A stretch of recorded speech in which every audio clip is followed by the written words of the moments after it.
真的开始啊！那个各位书街小教室的朋友，大家好，我是那个突然间忘词了。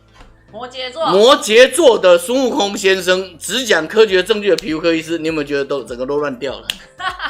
好，大家好，我是护理师曾君，今天非常欢迎大家来到舒肤机界直播小教室。哇，现在现场有1500万人吗？真的吗？1500万在哪里？像我这种眼睛瞎掉了看不见，听说只有1500万人。好 ，OK， 来。好，来，今天很开心要来跟大家聊一聊吼，今天是我们第一次上直播哦，所以请大家不要搞到最后一次。不会，第一次有好的开始哈。那我们今天呢，其实想了很久，也筹备了很久，希望来跟大家讨论一下，就是宋医师、宋院长最被大家质疑的一件事情，就是大家都常说他是那个全台最孤独的皮肤科医师。没有，这个梗不好玩。好，我从来没有被人家质疑过，只有被人家唾弃，好吗？好，就是以前我们在做皮肤科医师的时候，我刚刚受训的时候，我们都用凡士林嘛。其实到今天为止，所有医师都还在用凡士林，因为大家都相信凡士林很好这样。对。可是，在监测的过程中，我们就慢慢发现凡士林不好，我们就开始写文章，你知道吗？然后开始做实验，然后一直到 YouTube 上来，我们有一集凡士林的那个阅听率竟然到50万人。对。然后第二集竟然还有1万多人，第三集还有8、9千人，然后其他的都大概破100这样，你就知道说那个差距有多少这样。所以我们就决定说直播的时候没办法，你们喜欢听凡士林。我们先讲一下凡士林吧。好来，因为跟院长呢合作多年以来，其实我们都知道，健康的皮肤其实是应该是要纹路越来越清楚的。那毛孔其实也要保持通畅，才能正常出流出水，来滋润我们的皮肤嘛。那我想要问一下院长问凡士林呢，到底可不可以达到这样的效果？可不可以？来，我们讲一下为什么传统的西医师，特别是皮肤科医师喜欢凡士林？我们一次把话讲清楚。很简单。因为你想想看，我们需要一个东西锁水，对吧？锁水，那没有什么东西比油，特别是猪油啦、凡士林这种很厚重的油锁水嘛。那问题是说锁水的时候，我们又不希望这个东西有刺激。其实某个意义上，新的精炼凡士林我们先讲30年前的初炼凡士林，那时候的技术没有很好，所以因为它是从石油提炼出来嘛，所以你当然可以预期说。它提炼以后会残余一些苯类一些有机类，所以它当然是实话说，那个时代的凡士林是有毒的狭义上的毒了真的假的？对，就化学上有刺激性有毒。那后来经过那个提炼纯炼以后，我们叫做 white petrolatum 叫白石蜡对。那凡士林其实是一个厂商的名称然后在这个状态下，我们才发现说，那个凡士林基本上可以做到完全无毒。好，狭义的无毒这么厉害？对，那既然狭义的无毒，那当然就理论上你擦在哪里都不会过敏。那我们把它凡士林跟猪油比起来，虽然没有听过有人对猪过敏，其实不是不是没有人对猪过敏我们的猜测是历史上对猪过敏的人大概都死绝了啦，因为吃了那么多年的猪肉就像对花生过敏的人，你只能避开花生嘛，如果不避开它就死嘛。所以理论上我们没有看过对猪油过敏的人，并不是没有啦，应该是死光了。但是对凡士林过敏的人还真的没看过，因为它是一个非常钝的油。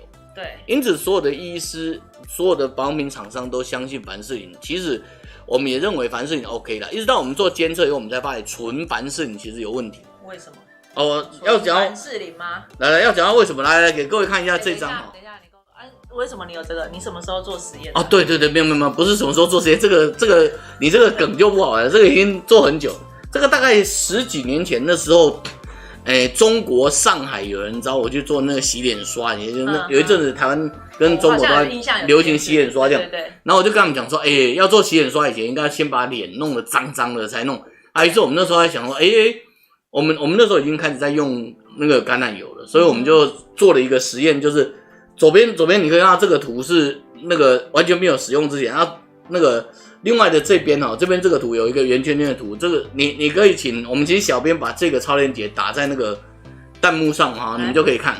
小编帮忙一下。好，这是10几年前做一个实验了，然后我们就发现说，哇，凡士林上来那个表皮纹路完全死掉，你知道吗？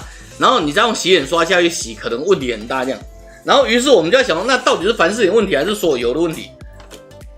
然后我们就用了橄榄油，结果发现橄榄油不会耶。你看这个颗粒的部分哈，如果你要看细节去那个网页上看啊，就你会发现它原来同样啊都是这样塞住很多颗，然后用了那个橄榄油以后，那个角质的颗粒会溶解掉，然后表皮也不会污染，甚至表皮可能更干净。可是刚刚我们看到凡士林的部分，你会发现 before 跟 after 哈，那个颗粒一样该塞还是塞啦，说不定塞得更凶，然后整个纹路都囤掉。所以那一次我们就开始发现说，凡士林可能不是像我们想象的那么安全。也就是说，狭义上，化学性的狭义上，凡士林是没有毒的。哦，没有。可是，在生理意义上，它既然会堵塞毛孔，对，然后它就可能造成问题。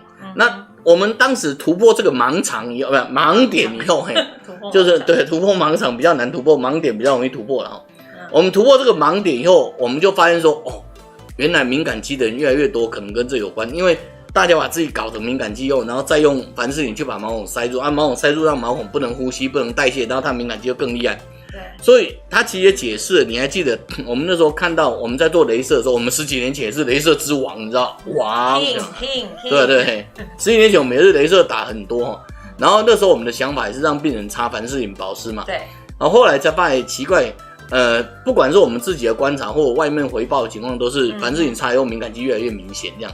那我们做这个实验，我们才了解说，原来凡士林会那个堵塞皮肤啊，然后让皮肤变得不舒服。然后于是我们就走上了那个被人厌恶的不归路，这样。原来是这样来的，所以这边呢帮大家统整一下，其实刚才院长有讲到，凡士林呢其实会阻塞我们的线管，然后也会让我们的皮肤变得越来越混沌。不是院长提到，是我们看到证据出来，证据提到，证据显示。这时候我们是不是要请那个证据跳进来？噔噔噔噔噔噔。好，我们有另外一个梗，你看这里有一个梗，这里有一个梗，我明天会考试，看有谁看到梗哦。好，第3个彩蛋，等一下会彩蛋，等一下会踩进来蛋已经进来，可是音乐没有跟上，噔噔噔噔噔噔噔噔噔噔噔噔。好了，我们今天花很多钱，请了很多人来装疯卖傻。好，来，请继续。好来，我刚才帮大家再重新帮大家整理一下哈。其实擦了凡士林，让院长讲的说，他从证据上面来看到哈，凡士林其实会让我们皮肤越来越混沌，然后也会阻塞我们的线管哈，然后甚至造成敏感肌的那个问题皮肤其实也越来越多，甚至让我们的皮肤纹路消失。那我想问一下，就是院长讲了那么多，其实大家哈对凡士林真的是。虽然全台最孤独的医师这么讨厌凡士林，但是呢，大家还是对凡士林其实是又爱又恨的。所以我们现在呢，我们把接下来这个时间，我们让现场的那个就是线上的观众来发问问题。等一下，线上的发先生还没有问问题以前，好，你要我再把过要好，我们把凡士林重新讲一句。好，凡士林有问题，然后橄榄有没有问题？好，这是第一阶段。然后我们一直到去年，我们开始有另外一个怀疑哈，什么怀疑？就是那如果凡士，那它会不会是矿物油 versus 那个植物油的关系？于是我们刚好有一个厂商找我们测嘛，然后我们就测了一个东西叫润和油，你不要管润和油是什么，反正它既然是产品，它里头其实还是有放的一些那个植物油，有放了一些植物萃取，但是同时我相信它也放了一些矿物油哈，那个成分不是我的专长，好，成分不是我的专长，但监测是我的专长。于是我们就把产品拿来跟凡士林再玩了一遍，你看，然后你看凡士林之后，你还是可以看到啊，这个我们再请小编丢第2个链接给你们看啊，就你可以很清楚看到，用完凡士林后，它表皮确实是脏的，跟旧的实验一模一样，因为你不可能一个实验10年前做跟10年后做就不一样嘛，对吧？对。但是你用了某产品以后，它事实上它的纹路还是可以变好。因为篇幅的关系，我不想放2张图，因为你知道印1张图都要钱，我们这么吝啬的哦。那对，然后我们如果不行，我们等一下就叫录音进来再跳一跳，缓解一下尴尬。然后我们在另外一张图哈，我们没有，各位如果看真皮图，你会发现凡士林的那个很奇怪，它做表皮亮那样，它真皮也会有一些很奇怪的反光。所以在这个部分，我真的要跟各位讲，不是我们厌恶凡士林啊，我也不是最孤独的医师，我是不得已看到证据的医师这样子。所以其实你看院长帮大家整理了那么多，他其实做过很多跟凡士林的比较实验哈，不论是之前的产品，甚至他拿他自己脸上的皮肤来这样子涂抹强闷，就是要把这个证据呈现给大家。跟各位讲一下，因为没有人愿意被凡士林荼毒，这样我们所有诊所的小姐都不愿意，所以那个2张的皮肤都是我，小生在下我这样，今年58岁的小生在下我。对，所以你们现在看到的那个皮肤图，或者是甚至链接点上去的皮肤图，其实都是院长本人自己的皮肤哦。对，那既然就是回到刚才接的，就是说我们今天不要听他讲那么多嘛，我们还是有问题。我们其实心目中对凡士林，你看从小长久的记忆，妈妈也常常跟你说，凡士林其实是一个很好的东西，大家都这样说，甚至有一些大部分的医生也会就是推荐凡士林。那我们现在呢，就是开放线上的观众来发问问题，然后我们请院长来帮我们解答。那在大家呢在想问题的同时呢，我先跟大家预告一下今天在我们的直播小教室里面，我们有开放让大家填写问卷。等一下小编呢会把那个问卷的连结放在我们的留言处，记得大家在晚上10点之前，今天白色情人节嘛，好，利用去约会的空档，帮我们填一下问卷，我们会有抽奖哦。我们的奖品有机械读书实体书跟那个电子书，然后另外还有面膜水光面膜的部分会送给大家，会抽出来，然后放在我们的粉丝官网上面 YT 频道上面呢，去公告谁是得奖的奖主哦。那我们看一下现在有没有人？现在多少人在线？32万吗？20人还是30人？30人。哎呦，30人，30人29人，哇，比馆长多一点。谁要抽你？好，来，有一个哦，苗栗公馆的馆长。你先介绍。等一下，直播在。喂，总统总先生，谢谢，我们代表美容医学会的网络委员会为各位进行直播。好，那个总统总先生，我等一下再回您电话，谢谢。好啦，第一题的题目是，王天杰王先生来，我想问一下医师，之前涂抹凡士林以后皮肤变得更干燥，请问该如何保湿？来，院长请回答。很合理的很合理的。你回过头想想，就是你想想你皮肤本来会有油孔嘛和水孔嘛，你看像我一个快60岁的老男人，你可以发现我的皮肤其实还很丰满嘛，然后其实也没什么痘子。有吗？不，至少没什么痘子嘛，对吧？那就表示你会出油会出水，不是吗？那会出水，你的干燥其实会随着你的老化进行啊。比如说我到60岁，我的皮肤会干到什么程度？70岁会干到什么程度？8岁，很难想象我自己80岁的样子会多帅那是旁话，那不管但是我要讲的是说，当你把这些东西塞住的时候，想象一下，你们家有一个水井，然后不断的每天出钱这样，那你就不用去上班，不是吗？对啊，你就不用去上班。哪一家的水井？那个叫做发财井。然后你把那个水井塞住以后，你当然就没有钱了嘛，这有什么好讨论的？就是你把你自己的油孔、你的汗孔塞住以后，你以为你在保湿，其实你在锁住你自己的油孔跟水孔啊。所以这就为什么我们认为你可以用油保湿，为什么我们会推凡士林，推橄榄油或者其他食用油这样。如果你愿意就用橄榄油，你不愿意你可以用沙拉油啦，用芝麻油，用好多油，我们的病人什么油都用过。我可以看我最离谱的病人用过什么？什么油？用过什么牡丹花籽油？你知道牡丹花籽是什么？你知道？就是中国大陆国花这样，牡丹花的花籽，我都不知道牡丹花的花籽也可以榨油这样。为什么不是梅花？梅花是在我们台湾的国花。然后我们也没看过对啊，没看过梅籽油。对，梅籽油。就没有看到，所以等一下总统要再打进来跟我们关心一下梅籽油嘛。好，然后来接下来还有是基隆的基先生吗？没有，来自 LA 的小姐的，她说可以用凡士林护肤吗？LA 的 L 小姐，你刚才进来吗？我们刚讲了，好吗？可能是刚刚 L 小姐，你想想看，光是皮肤，经过凡士林以后，它就不再保湿了。那你想想看，在 LA 那么干燥的地方，如果你用凡士林，你的皮肤当然会更干燥嘛。你把它塞住，你就更干燥。所以是的，不可以用凡士林保湿，好吗？好，不可以用凡士林保湿，很重要，再讲一次，不可以用凡士林保湿。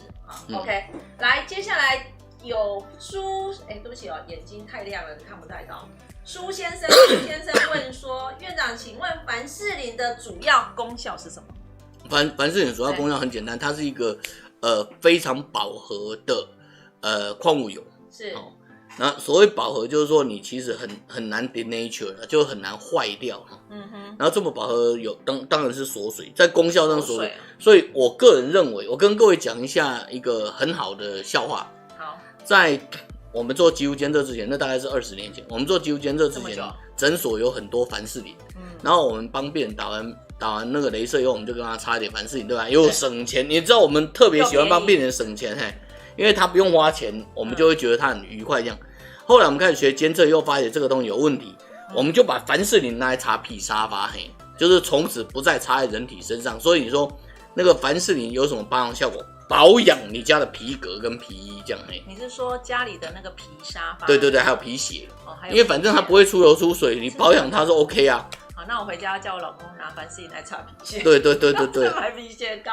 黑妹。好，擦来，接下来就以说，请问旧金山的旧先生吧？对，没错，旧金山的旧先生，请问宋医师，那凡士林有类固醇吗？怎么会有人问这个问题啊？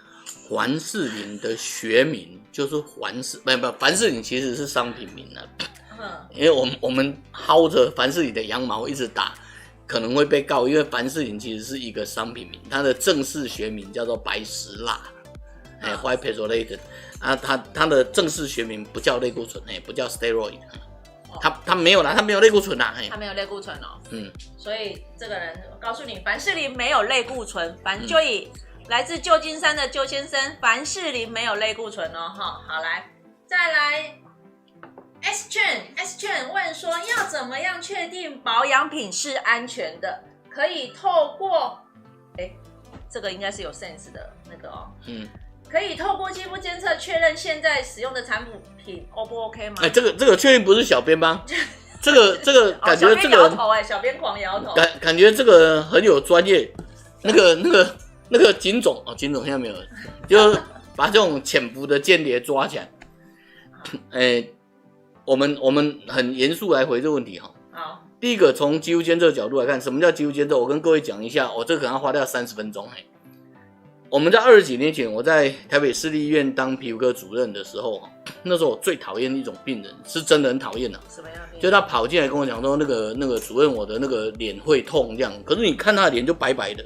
也不红，看起来很正常。对，我的意思说，如果你的皮肤很红我知道你就发炎了，对不对？或者你的皮肤有脱皮，我也知道。我最怕的就是他进来，然后就跟我说他的脸会痛，然后可是脸整个是白白的不红这样。然后所以为什么我们会觉得很困难？是后来我开始学监测以后才发现，这种我们真的拍过，他的皮肤完全没有纹路了。那在没有纹路的情况下，他的 buffer system 就是缓冲系统就坏。你可以想象他的皮肤本来是有纹路的，所以想象一下住台北，然后突然间明天要飞到阿拉斯加，因为他有缓冲系统，所以他忘了带油，他可以撑1-2天。然后他又从阿拉斯加飞到新加坡，甚至飞到刚果，然后因为他虽然从那么冷的地方飞到那么热的地方，他也不会觉得脸痛，因为我们的皮肤有缓冲系统。是。可是当你的纹路完全消失，整个纹路破坏的时候，它就没有缓冲系统，它只能从台北光是飞到那个冲绳 Okinawa 它就受不了，然后往南到那个高雄台南它就觉得太热。也就是说，什么叫做好的保养品？好的保养品，你的皮肤的结构在长期使用下没有被破坏，就是好的保养品，好吧？各位必须回到保养这个定义了。我们除了保养品以外，我们还在什么结构上常用到保养？汽车嘛，对，就是我买一辆车5000公里进厂，请问5000公里进厂的保养目的是什么？就是让它长得像5000公里嘛。对。然后20万公里保养的目的是什么？就长得像20万公里嘛，对不对？然后如果你进厂的目的是为了装一个扰流板，然后把那个轮辐放掉，然后什么前低档后低档那个叫改造，那不叫保养。所以保养的意思就是它应该怎么样就怎么样，维持它当下应该正常的运作。所以您刚刚问的这个问题要分2段回答。第一段，什么叫好的保养品？就是你用了很久以后，你的皮肤纹路都没有被破坏，或者你本来有点歪掉的纹路，就被破坏的纹路，它可以慢慢的治愈。所以你们在我的 YouTube 或我的那个文章里头，一天刚好看到的字眼就是治愈。对，就是说你自我痊愈。对，就是你只要不要伤害它，你给它一点休息的机会，它其实会治愈的。好，所以这是 Part 1就什么叫好的保养品。然后你怎么知道它是好的保养品？我跟各位讲，以我的肌肤监测功力，我相信已经算不错了，就很认真监测你要非常认真的擦这个保养品，大概3到6个月，就是它要这样的潜移默化才会坏掉。可是你只要很认真的擦 A 酸，大概半个月我就知道了，我就知道你擦 A 酸的。为什么？我就不要讲嘛，你已经是全台孤单的皮肤科医师，不要变成全台最过人玩的皮肤科医师嘛，对吧？不开顾人员，这个不开放 A 酸回答。对，我们不回答药品问题啦。但是我的意思说，因为保养品的效果是非常缓慢的，所以以我的功力，我已经算很认真在监测一次。你几乎要用到一天擦4遍5遍，然后这样子的频率，我大概3个月超半年，我可以看出你的保养品是好的是坏的，就是它会变往好的方向或变往坏的方向这样。那如果以各位自己的经验，如果你不在监测的情况下，不监测的情况下，我们目前知道大概要连续擦5到8年，然后它皮肤整个烂掉，就是你来给我拍那个整个纹路完全不见了，你才会感觉到保养品。这样你听得懂吗？就是我们用肝功能来做比喻了哈。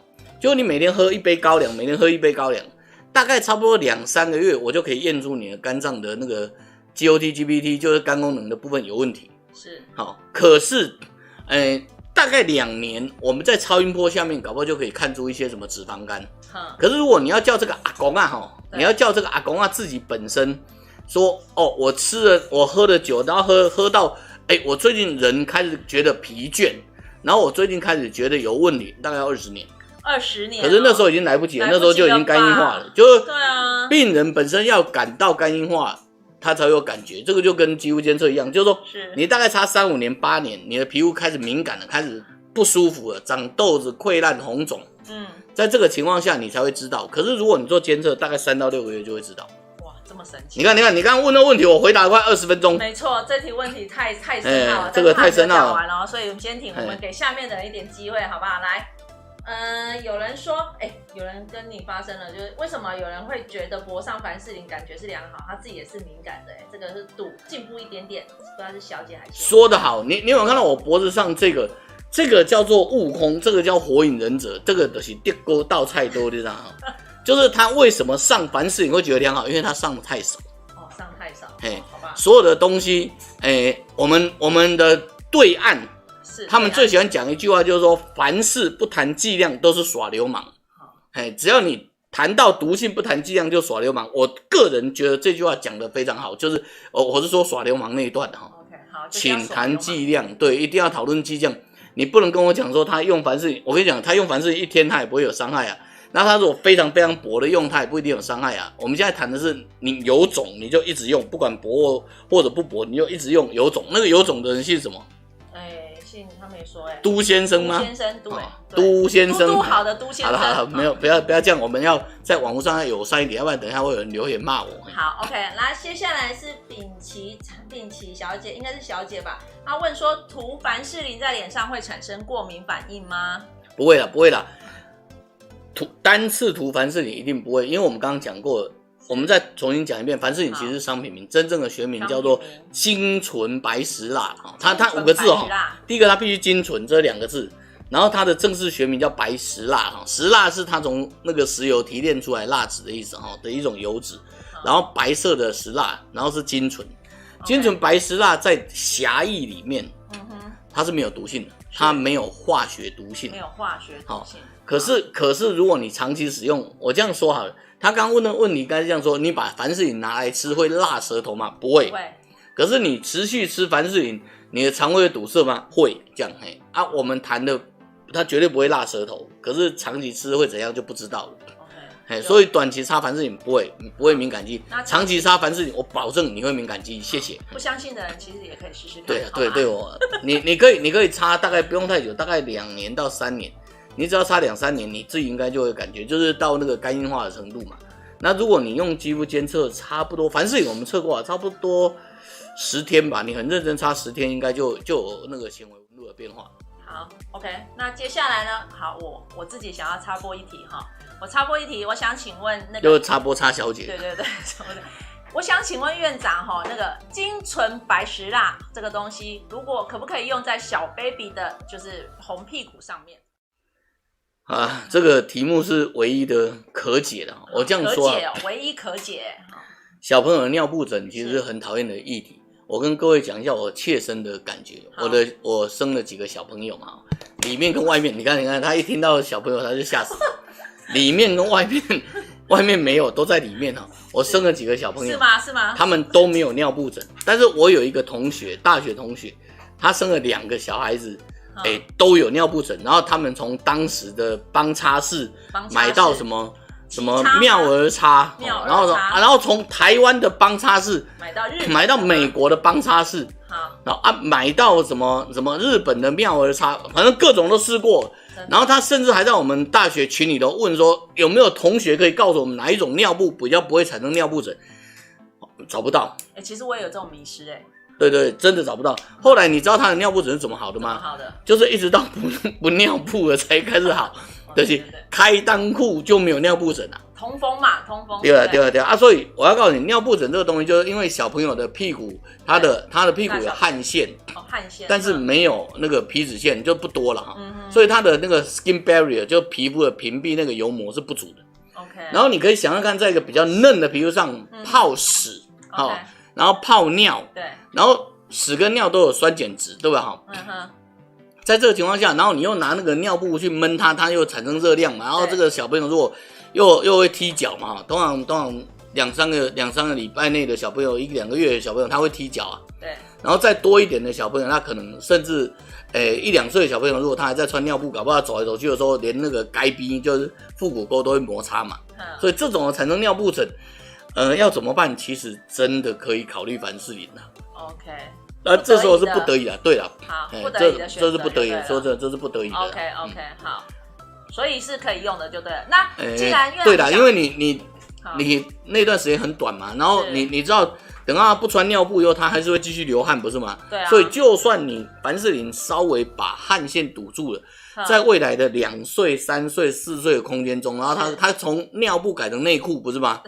对吧？然后他的那个尿布疹那里头的那个毛孔堵塞就稍微排掉了，所以你硬要说，我觉得可以啦，就是尿布疹可以啦 ，OK 啦 ，OK。好 ，OK。所以 baby 其实还是可以用，就是用一点保护，因为我们自己当过爸爸妈妈的人其实都知道尿布疹对父母真的是一个很严重的考验，因为有时候当父母就是当小孩还不会讲的时候，他在那边哇一直哭找不到原因的时候，可能是饿了吧？不是，就是这些状况都排除的时候，其实有时候搞不好脱掉尿布对他来讲还是比较舒服一点。好，来，我们接下来问题很多来。问题很多，问先生吗？不用。小编来给他一口水好了，他后面还有不要给他口水好不好？800题，还有800题。噔，好来，口水就有点恶心了。录一集送水，加菲。录一集，好来。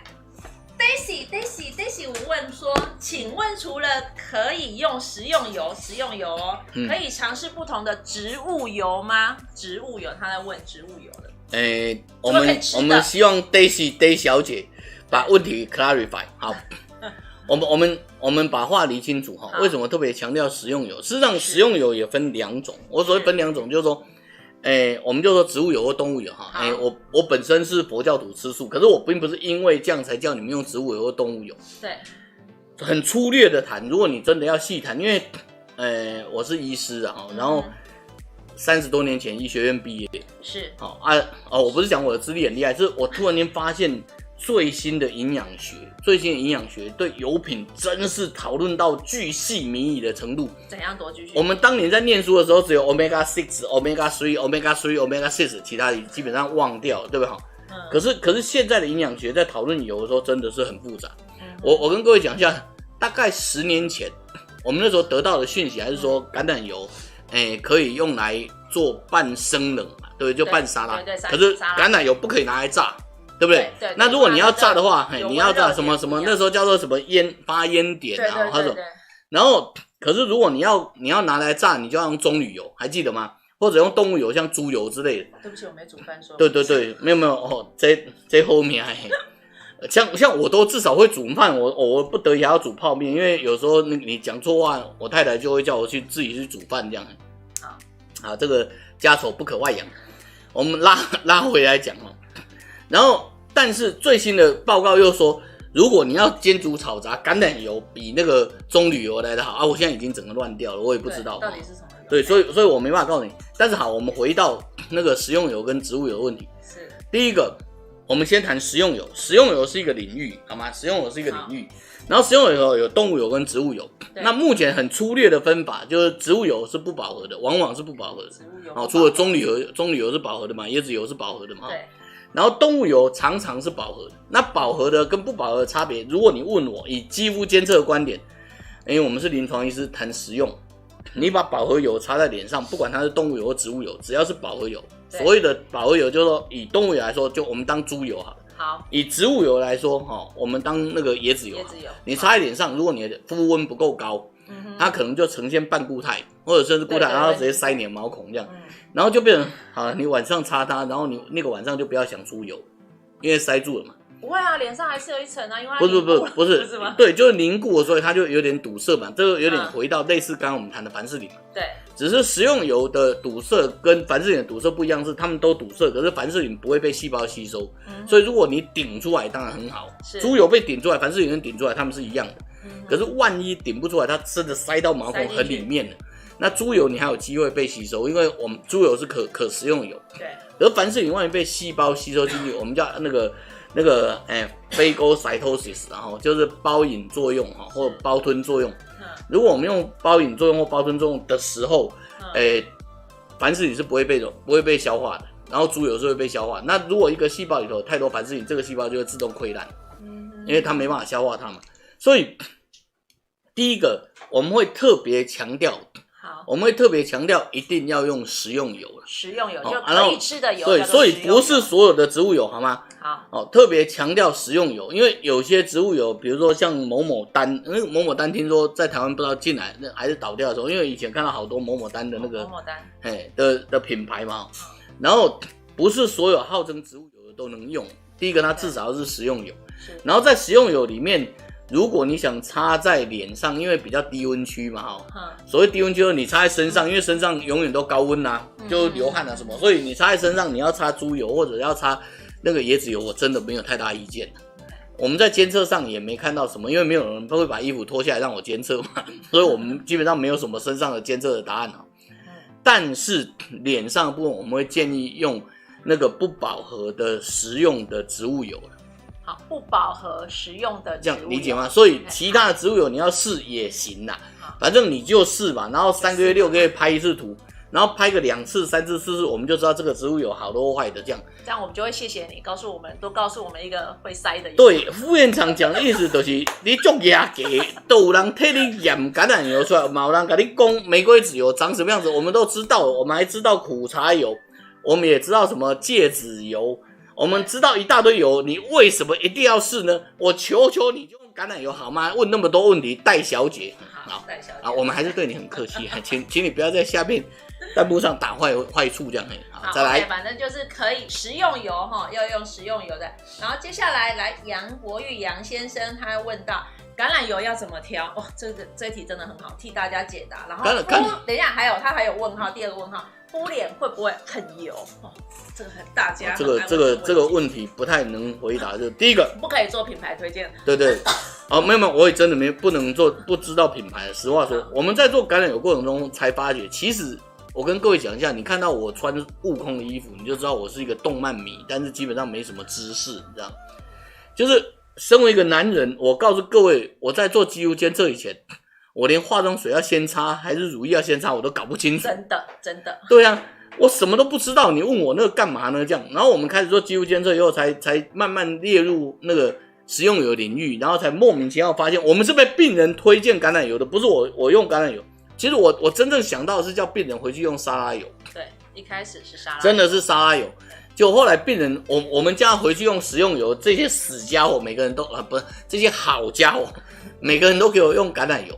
然后用完橄榄油以后，我们才发现，橄榄油是有效的，你知道？ Okay. 然后，所以第一个橄榄油怎么选？后来我们这是被病人教导的，我们才知道说，原来橄榄油最新的叫做 extra virgin 嘛，对，就是那个什么冷压精粹嘛，冷压精粹，对嘛，冷压精粹，冷压初榨嘛 ，extra virgin， 然后再下来才叫 pure Vaseline， pure olive oil， 就是纯粹橄榄油。然后后来我们才知道，原来纯粹橄榄油不是第一道冷压，它好像第二道，然后再来才有什么精炼橄榄油，好像是用那个什么丙酮还是什么，我不知道去重新抽取出来，然后后来才有什么油渣油，就第4道油这样。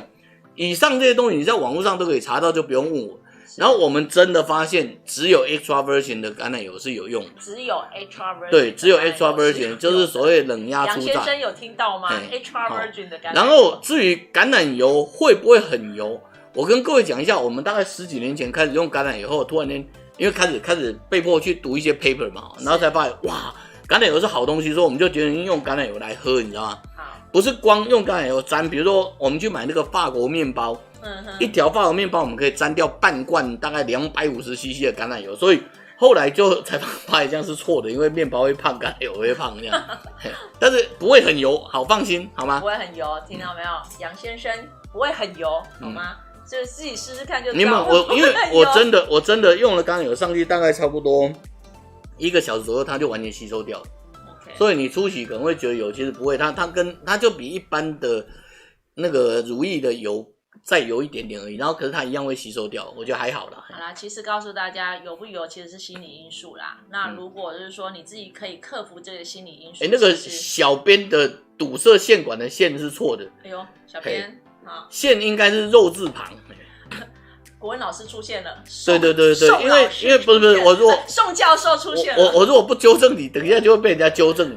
好来，有一个来旺旺来了，旺旺问说，等一下哈，等我一下，旺旺问说，我怎么突然划掉了？旺旺说，青春痘已经好多年了，用这个也可以改善吗？我这样跟你说啊，你这个问题有点过分哦，就是分2段谈。如果你谈肌肤监测的 general 就常态性的监测会，我几乎可以打包票会改善，但是中间通常会经历过粉刺发出来啦，然后颗粒长出来，所以很多人会讲，我们来讲一个橄榄油常见的问题。我们的病人在用橄榄油之前，然后就会去网络上查，然后就说 A 医师说，然后 A paper 说 B 医师说 B paper 说这样，然后就说橄榄油会长痘。对，橄榄油真的会长痘，可是它不是会长痘好吗？如果你去做监测，你会发觉你在用橄榄油以前，你的毛孔已经完全塞住。对。然后你不用太多，你每3天4天拍一次图，你会发现你用了橄榄油以后，其实是你原来那颗，因为我们是很标准的在测它嘛。你原来那颗，然后慢慢的溶解，然后最后冒出来这样，所以你看到的那颗粉色那颗青痘，其实原来在那里。对。然后它溶掉，所以你这个问题就第一个，如果你要问以整体来说，橄榄油会不会改善慢性的青春痘？我们看到大部分是会的，会特别是粉刺，特别是粉刺啊哈。然后囊肿型青春痘不敢讲了，囊肿型青春痘真的不敢讲。可是粉刺基本上我们是觉得 OK 啊。可是如果你谈到个例，就是我自己怎么样，拜托那个要拍图好吗？就是说你的情况我不知道怎么样，因为有些吃过 A 酸的，有些擦过 A 酸的，有些擦过 A 醛的，有些擦过什么 Solentra 很多东西。然后有些凝胶，像我们早期有伊利妥啊、普特皮各式各样的东西，然后它什么塞毛孔什么，它涂上凡士以后，我跟各位讲，它不止长青春痘，它可能还肿起来，然后还化脓还什么，我们还看过沙类固醇的整个脸肿的跟那个番茄一样我们称为番茄脸这样，我们看过好多这种。所以如果你要谈你的治疗，请你直接看诊，就不管你找谁我不在乎，反正就是请你直接看诊，跟你的医师商量，他愿意给你用凡士林，他愿意给你用橄榄油，反正谁用什么谁负责这样。但是如果你问我们肌肤监测 general 的经验 ，OK 这样，我们在用是没有什么问题的。OK， 是真的可以改善粉刺的部分，是真的很有效。然后青春痘的部分其实是要看你是什么青春痘，所以刚才院长的讲的意思是这样。那接下来呢，这个问题好多来。要不要再喝口水？不用好，来继续了。不用，咖啡好了。温迪雾温小姐请问皮肤判定，哎呦，这个也是专业的来了。请问皮肤判定酒糟敏感肌，脸部干燥，要如何保湿锁水？听闻温和不刺激，可以用开水或生理食盐水敷脸吗？好，这个是大哉问，是因为你们没有肌肤监测的经验。我讲一下肌肤监测的经验。脸部干燥怎么样？通常你会觉得皮肤干燥，其实角质层都已经很干硬，对，就是它是 intact 很紧的一个状态。然后我知道你们听不懂，但是请你们想象一下你的皮肤，我们不是常在讲说皮肤有5层吗？基底层什么棘状层啊，然后最后到上面是角质层，然后透明层之后是角质层嘛，对。那你想想看，透明层就是很紧的意思。那如果你的角质层也很干硬，它当然是没有办法让水进去，也没有办法让你觉得保湿的。所以这个情况下，你的皮肤已经到这个程度了，我实话告诉你，擦什么都渗不进去。然后第二个，我们所谓的保湿，其实是把这种很硬的角质层泡软。所以第一件事是湿润，水部的湿润啊。对。然后之后再用凡士林或者其他油性的锁水，这就为什么你会发现所有的医师都很喜欢说，哦，你想省钱哦，那就随便买个乳液，好，乳液它又含又有水嘛，对，有跟水，然后弄个乳液擦上去后，然后再锁个凡士林，这就所有的医师都喜欢干的事嘛。是，它其实就是在补水又锁水啦。然后我就说，我们看到的是，如果你的皮肤非常的干硬，对，为什么我们会建议你用那个橄榄油？然后为什么你用完橄榄油后你会长青痘？因为这个很干硬的地方，你想想那个角质已经很干硬了，它的毛孔一定也塞得不得了。然后你好不容易泡了3个礼拜、4个礼拜，终于把毛孔打开，你就会开始长青痘，因为毛孔一个一个爆出来。可是如果你愿意忍受它3个月、半年、1年，你就会发现那个爆出来的那个毛孔，它会使得整个角质慢慢松软，然后真正角质自己可以含水，好吗？它自己可以含水，然后含水后它才有初步的湿润。然后等到它含水完以后，它又产生新的，我们叫做那个 Nature Moisture Factor 就是天然保湿。你看我讲英文装的多标准，Nature Moisture Factor 就是天然保湿因子 NAF 以后，它就开始有自己的锁水力量，然后这时候它就慢慢的往正常方向跑。所以我现在问你，你要让你很堵塞的那个毛孔打开，还是你继续要用凡士林去锁它？这样2件事嘛。你继续锁它，它不会打开嘛？它不会打开，你就一直要去塞它嘛。就我们刚刚问的问题，就你家有一个井会出钱，对吧？对。然后你把那个井塞住，然后去外面乞讨，还是说你把那个井千辛万苦把那井挖开，让它啵啵啵，就算每天只冒1块钱，你也有点钱可以花。那如果万一每天冒个3万块或5万块，你基本上就不用上班了嘛。所以呢，我们要把我们的毛孔让它是像就是可以喷钱的井然后让它通畅，这样才是王道。好，来，接下来，刚我们群里头有一个那个吴小姐，她有没有上场发问？在我们群里头，我不知道，等一下小编帮我看一下。吴什么文这样，好不好？来，请问医师，脸很油还可以擦凡士林吗？这应该大家很想要问的，就是您刚才说的，脸看起来没怎么样，等一下，脸很油，擦凡士林还是脸很油擦橄榄油？这2个题目。脸很油还可以用凡士林吗？好，这个我们回到一个议题，叫做我的皮肤是油性肌，或者我的皮肤是中性肌，我的皮肤是什么干性肌，对不对？对。想象一下，你的毛孔都塞住了。好。毛孔塞住以后，你的角质就不再受到滋润，于是它慢慢就硬，然后就变我们叫做紧绷好了就是皮肤变成皮革了。对，那个有点像你去把它烤一烤，然后越来越紧，对不对？然后在这情况下，你稍微擦一点橄榄油，或者稍微擦一点凡士林。一开始我们现在谈一开始，你擦点凡士林，你擦点橄榄油，你擦一点任何的东西你擦了以后，它事实上是没办法滋润你的角质的。对，那没办法滋润，它就飘在上面。也就是说，当你的角质坚若金刚的时候，所有的油都会飘在表面，你就觉得你的皮肤很油。然后，可是你的皮肤很油，可是你的角质完全没办法滋润自己，所以你觉得又油又干，不是吗？对。所以你告诉我，当你的皮肤又油又干的时候，你要怎么办？把毛孔打开啊，把汗孔打开啊，然后打开以后，让它自己重新的那个很紧的那个角质慢慢又松软，不是吗？对。我们讲的故事很简单，哪里？想象一下，你是一个矿工大家总听过吧？没见过总听过。然后那个矿工老爷爷们，然后每天去矿井，然后把皮肤弄得很硬又脏，对不对？是。然后他去游泳池泡8小时，然后他那脏的东西就泡软。对。然后他的皮肤就从很硬的情况下变松软，就这样。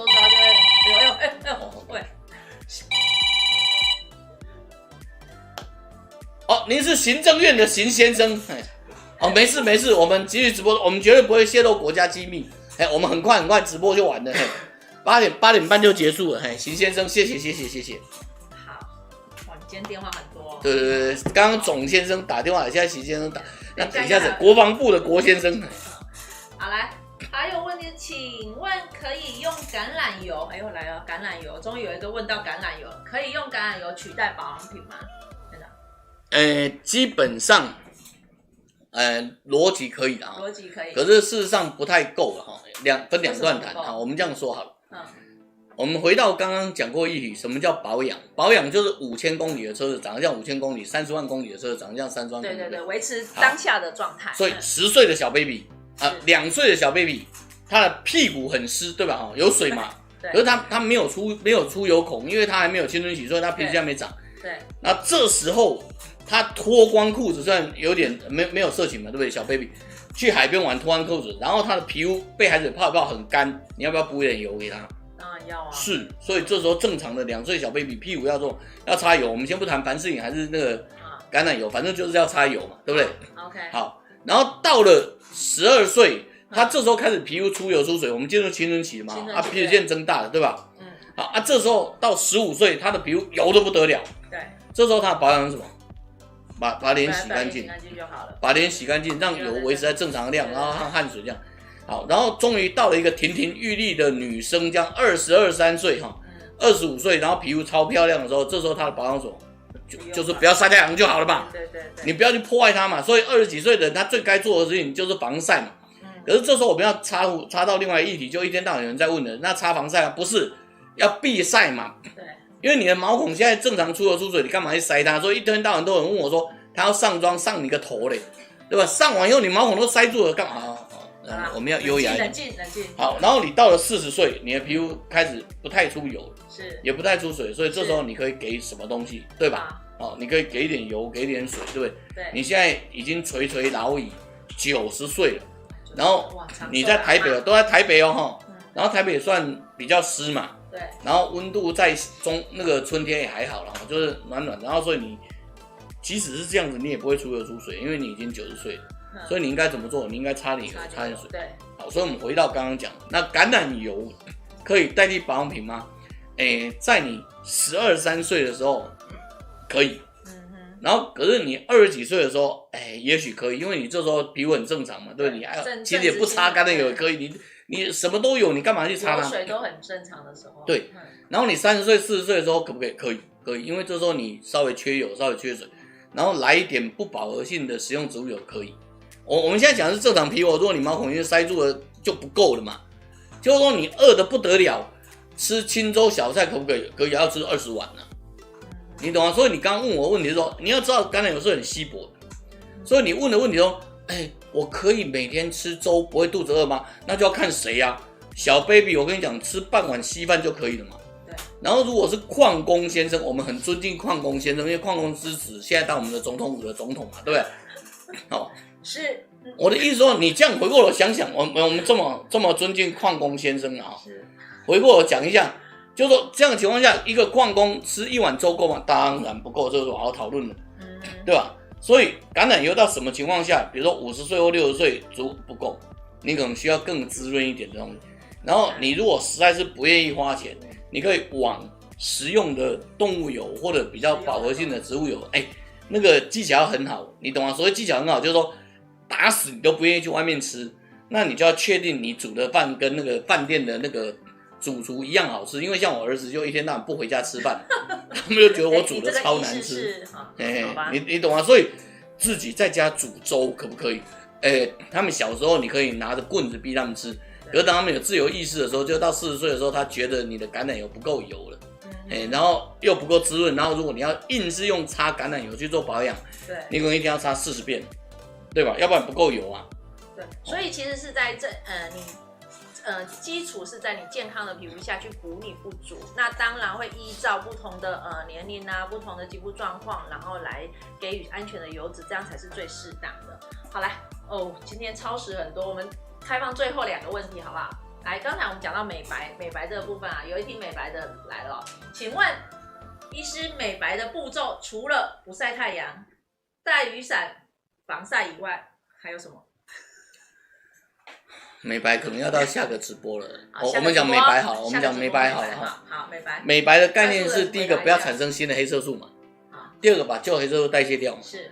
然后我们在那个肌肤监测最常见到的是，你为了美白，你不是把皮肤弄得涩涩干干的，然后卡住吗？对。包括什么左旋烯呀，包括什么对苯二酚啊，那些有的没有。那这些东西它把皮肤弄得涩涩以后，它的角质代谢是有问题。对。然后你就可以想象我常讲的故事就是说，理论上从屏东开车到台北，正常情况下是6小时。没有，真的啊，4小时吗？3.5到4小时。哦，那个不是开车，那是低空飞行，嘿，那是飞得比较低的飞机啊。然后好，那我们当做4个小时好了。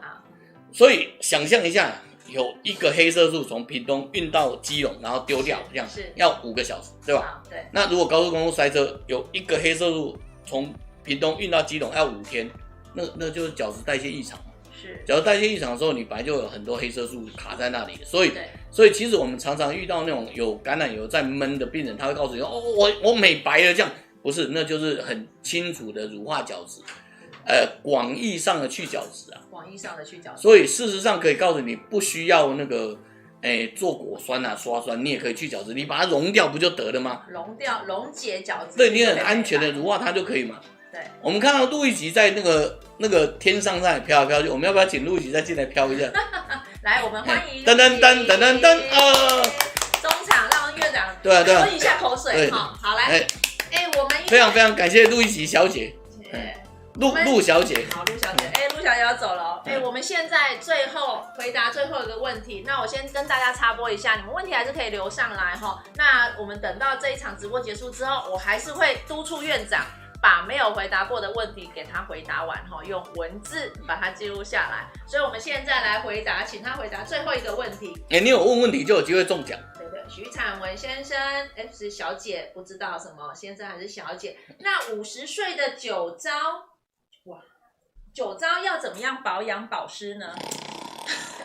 醒醒！你问这个问题有2个主要问题，第一个。什么叫做50岁的酒糟？就第一个，它牵涉到年龄；对，第二个牵涉到疾病。对，你真的酒糟吗？你要确定嘛？就你被诊断酒糟吗？真的酒糟吗？对啊，你酒糟的情况怎么样，对不对？然后50岁的酒糟跟40岁的酒糟显然不一样，就你的出水能量不一样。是，怎么保养哦？第一个，我告诉你，酒糟到今天为止，酒糟基本上是不明原因的皮肤炎了。然后有一些医师说是毛囊螨哈，有一些医师说是日光了，有一些医师说是饮食，有一些医师说是那个基因啦，反正不管它，肌肤监测当然有我们自己的看法，就是毛孔堵塞啊。你有100个医师的说法，对，怎么保养？至少先不要破坏它嘛。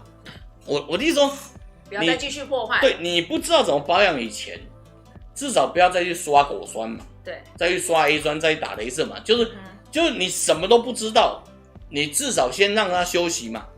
你这个问题我给你一个答案好了，就是我们家小孩子最近在哭怎么办？我不知道他为什么哭，对吧？啊，我也不知道再哭怎么办，可是我知道，请你不要再打他了。你再打他，他当然一直哭嘛。冷静，现在这个话题很敏感。对，我们不要讲这个话题。好，不要讲小孩子哭的事情。对，不要讲小孩子。就是我们来讲那个某个联盟哭。所以这个很容易，酒糟怎么样保湿？很容易直播就会触发这样。对，50岁的酒糟怎么样保养？所以我就说，你不知道，第一个，假设你的酒糟诊断是真的，对，因为我现在不知道你是不是酒糟，对，因为 A 医师说酒糟 ，B 医师说脂漏，C 医师说敏感肌，D 医师说没有，你只是昨天被扒2下脸红 ，Nobody knows。可是 anyway， 我们知道你的脸一定是红的，你才会酒糟嘛，那就是受伤嘛，先让他休息。所以酒糟的病人，在我完全没办法诊断的情况下，我开的标准处方很简单，就是清水洗脸，先休息，然后避晒，不要去擦防晒，因为擦防晒有些防晒有化学性防晒会有刺激，物理性防晒会晒毛孔，对不对？对，清水洗脸，然后避晒，然后在没有阳光的状态下，就是室内的情况下去稍微跑步啊，让它流汗啊，这样至少你恢复正常的代谢生活，没有坏处。然后如果你恢复正常代谢生活又开始酒糟恶化，监测，也许你发现了一个新的大陆。OK， 好，记得哈，这个如果你真的皮肤有问题，我们既然你觉得皮肤是受伤了，记得先让自己的皮肤先休息一下哈，就是刚才院长说的清水，然后不要再做好适度的防晒，不要再让自己皮肤持续受伤。做好适度防晒，不是做好事多的防晒，跟 Costco 没有关系。做好适度的防晒，做好适度的防晒，避晒啦，避晒。我发现院长避免曝晒，避免曝晒。我发现防晒这个议题其实好像是可以作为下次的这个应该也可以讲到长篇大论。好，来，我们今天非常谢谢院长来到舒肤机械直播小教室，原本只有 say time 20分钟，结果他讲了快50分钟，而且题目还没有回答完所以我后面会督促他把没有回答完的问题用文字写下来那我们继续，我们之后呢，其实如果你后续有想要关心的议题，希望院长来帮大家在直播上面回答的话呢，其实你可以留言就留言下方的留言板。我们有一个内部的暖暖机械群我们请小编事后把它贴到我们的那个留言里面那你们如果希望我们直播谈什么，你就跟我们讲如果实在是没有超过30万人连署的话，我们是不会开直播的。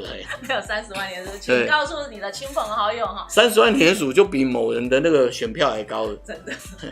好，来，今天非常谢谢大家然后记得会后提醒一下来，我还记得去填问卷我们今天有问卷抽奖到晚上10点晚上10点有那个填问卷，然后抽大奖的活动。那我们今天呢，非常谢谢院长花这么多时间，多1倍的时间来帮我们线上回答问题。然后我是护理师曾君，我不是鸟山明先生我是又忘了。好了，我是摩羯座的皮肤科医师，专讲科学证据的宋凤医师。好了，非常谢谢今天大家来收看我们舒肤机械直播小教室，我们下次见喽，拜拜。好，我们下次见，拜。